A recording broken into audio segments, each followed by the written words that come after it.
हरियाणा में सत्ता संभालते ही मुख्यमंत्री नायब सिंह सैनी की डबल इंजन की सरकार ने सरकारी नौकरियों में भाई भतीजावाद को जड़ से समाप्त करने का ऐलान किया और सरकार की इस मुहिम ने हरियाणा में असर दिखाना भी शुरू कर दिया। जहां अब खर्ची पर्ची वाली व्यवस्था नहीं है, पारदर्शिता के साथ प्रतिभा को प्राथमिकता दी जा रही है। किसने सोचा था हरियाणा में बिना खर्ची और बिना पर्ची के प्रतिभा को प्राथमिकता देते हुए युवाओं के हाथ में नौकरी जाएगी। लेकिन मुख्यमंत्री नायब सिंह सैनी के नेतृत्व में पारदर्शिता के साथ फैसले लेने वाली डबल इंजन सरकार ने हरियाणा के इस सपने को साकार किया। सत्ता में आने के बाद से नेक नियत के साथ पारदर्शी परीक्षा प्रक्रिया को बढ़ावा दिया गया और यहां से शुरू हुई कॉमन एंट्रेंस टेस्ट की पहल। कॉमन एंट्रेंस टेस्ट के तहत अब हरियाणा में एक ही श्रेणी के विभिन्न विभागों के पदों की एक परीक्षा ली जाती है और इसके बाद मेरिट के आधार पर ज्वाइनिंग दी जाती है। इससे पहले लिखित परीक्षा में कम नंबर होने के बावजूद अपनी राजनीतिक पहचान या खर्ची के चलते इंटरव्यू में अभ्यर्थी अधिक नंबर लेने में सफल होते थे। बीजेपी सरकार आने के बाद हरियाणा में ग्रुप सी और ग्रुप डी के लिए इंटरव्यू नहीं लिए जाते, क्योंकि ये इंटरव्यू भ्रष्टाचार का एक बड़ा रास्ता बनते थे। इसलिए सरकार ने ग्रुप सी और ग्रुप डी के अंदर इंटरव्यू को बंद किया।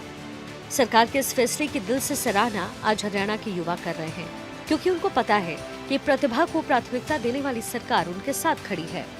बिना खर्चे बिना पर्ची के नौकरी मिली है, कोई 1 रुपये भी नहीं लगा, बिल्कुल फेयर तरीके से हुआ है। जैसे पहला सिस्टम था ऐसा कुछ भी नहीं है, बिल्कुल मेहनत से हमने काम किया था और वही रिजल्ट आज हमको मिला है। और मतलब बहुत बहुत शुक्रिया गवर्नमेंट का, जो हमें मतलब एक गरीब परिवार के अंदर भी आपने जॉब दी बिना कोई हर फेयर रीजन से। मेरा सिलेक्शन यहीं पे हरियाणा ग्रुप डी में हुआ है और मैं बस फॉर्म भरा हूँ और ईमानदारी से मेहनत की है और रिज़ल्ट अपने आप आया है, कहीं किसी से कोई बात नहीं हुई है। और सबसे बड़ा धन्यवाद वो सैनी साहब हमारे मुख्यमंत्री सैनी साहब की है कि उन्होंने इतना अच्छा फेयर एग्ज़ाम कंडक्ट हरियाणा में कराना शुरू कर दिया है और सारे गरीब बच्चों को, जो ईमानदार है वो हरियाणा में आगे बढ़ेगा, ये गारंटी है। जो पढ़ेगा वो आगे बढ़ेगा यहाँ पे, और सबको जो ईमानदारी से काम करेगा यहाँ पे किसी को किसी बात का दिक्कत नहीं है। वो इस स्टेट को आगे भी बढ़ेगा और ये स्टेट भी आगे बढ़ेगा। सिफारिशों का दौर अब पुराना हो चुका है, रिश्वत के जोर का जमाना अब जा चुका है। नए भारत का नया हरियाणा अब मेहनत को जगह देता है, युवाओं को भविष्य सुनहरा देता है, क्योंकि हरियाणा की डबल इंजन सरकार में जन कल्याण ही अब विकास का आधार है। हरियाणा अब रिश्वत नहीं मेहनत की बोली बोलता है। युवाओं को अब परिश्रम का पूरा फायदा मिलता है। वो दौर गया जब पैसों के बल पर सरकारी नौकरी हासिल हो जाती थी। लोगों को अपनी जमीन और महिलाओं को गहने बेचकर बेटों को नौकरी दिलानी होती थी, क्योंकि अब प्रतिभा के बोलबाले ने हर एक गड़बड़ झाले को जड़ से खत्म कर दिया। पूर्व मुख्यमंत्री मनोहर लाल खट्टर ने जो योजना चलाई थी बिना खर्ची बिना पर्ची के, उससे मैं प्रोत्साहित होकर 38 साल की उम्र में मैंने फॉर्म भरा था। तो उसी के थ्रू मेरा ये सैनी साहब ने अपना योजना को आगे बढ़ाया और उसके थ्रू मेरी जॉब लगी है। किसी से कुछ नहीं, 1 रुपये की बात हुई, कुछ नहीं, डायरेक्ट एग्ज़ाम दिया है, लिस्ट में नाम आया है। ये तीसरी लिस्ट लगी हमारी इसी ग्रुप डी की। ऑलमोस्ट 17,000 पहले भर्ती हो गई थी और ये 7600 के करीब अभी भर्ती की है, तो इसमें मेरा नाम आ गया है डायरेक्ट और हम बहुत खुश हैं। बिल्कुल गरीब परिवार से थे, पहले हम लोग सोचते नहीं थे कि जॉब लगेगी और अभी हमें जॉब मिल गई है और सीधे हम लोग ज्वाइन कर चुके हैं 4 तारीख को। तो इसलिए हम पूरा घर हमारे परिवार की तरफ से, समाज की तरफ से सैनी साहब को बहुत बहुत धन्यवाद। मैंने बिना खर्चे और बिना पर्ची से ये नौकरी हासिल की है और नायब सिंह सैनी की सरकार में ये बहुत बढ़िया काम हो रहा है और मैंने आज तक इस एग्ज़ाम के लिए 1 पैसा भी नहीं दिया है और बिना पैसे से मैंने ये नौकरी प्राप्त की। हरियाणा सरकार की अभिनव पहल खूब प्रशंसा बटोर रही है।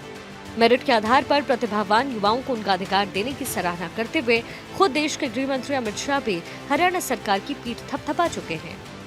अग्रोहा मेडिकल कॉलेज में आयोजित एक समारोह के दौरान गृह मंत्री अमित शाह ने ये बात कही कि हरियाणा ने बिना खर्ची पर्ची के नौकरी देने का वादा पूरा किया और बिना खर्ची पर्ची के सरकारी नौकरी देने का रिकॉर्ड कायम किया। ये हरियाणा में सबसे बड़ी बदनामी होती थी नौकरियों के अंदर करप्शन, जातिवाद के कारण। एक सरकार आती थी तो एक क्षेत्र के लोगों को नौकरी मिलती थी, दूसरी सरकार आती थी तो दूसरे क्षेत्र के लोगों, और किसी को फ्री ऑफ कॉस्ट नौकरी नहीं मिलती थी। खर्ची भी चाहिए थी और पर्ची भी चाहिए थी। भारतीय जनता पार्टी की सरकार ने खर्ची और पर्ची के बगैर 80,000 नौकरियां बांटकर ये सिद्ध किया कि लोकतंत्र में जाति के आधार पर राजनीति नहीं कर। ये बात गृह मंत्री ने इसलिए कही क्योंकि हरियाणा ने वो दौर भी देखा है जब मुख्यमंत्री के क्षेत्र के लोगों को तरजीह दी जाती थी। लेकिन विकसित भारत के संकल्प को साकार करने के लिए हरियाणा में ऐसी सारथी सरकार मिली है जो जन कल्याण को पूरी तवज्जो दे रही है।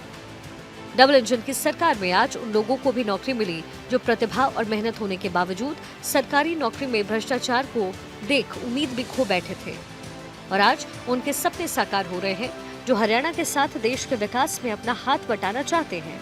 और हरियाणा के लोगों के चेहरे पर ये मुस्कान दी है पारदर्शी भर्ती प्रक्रिया के साथ बिना खर्चे पर्ची सरकारी नौकरी देने वाली हरियाणा की डबल इंजन सरकार ने। चंडीगढ़ से डॉक्टर थानेश्वर शर्मा की रिपोर्ट।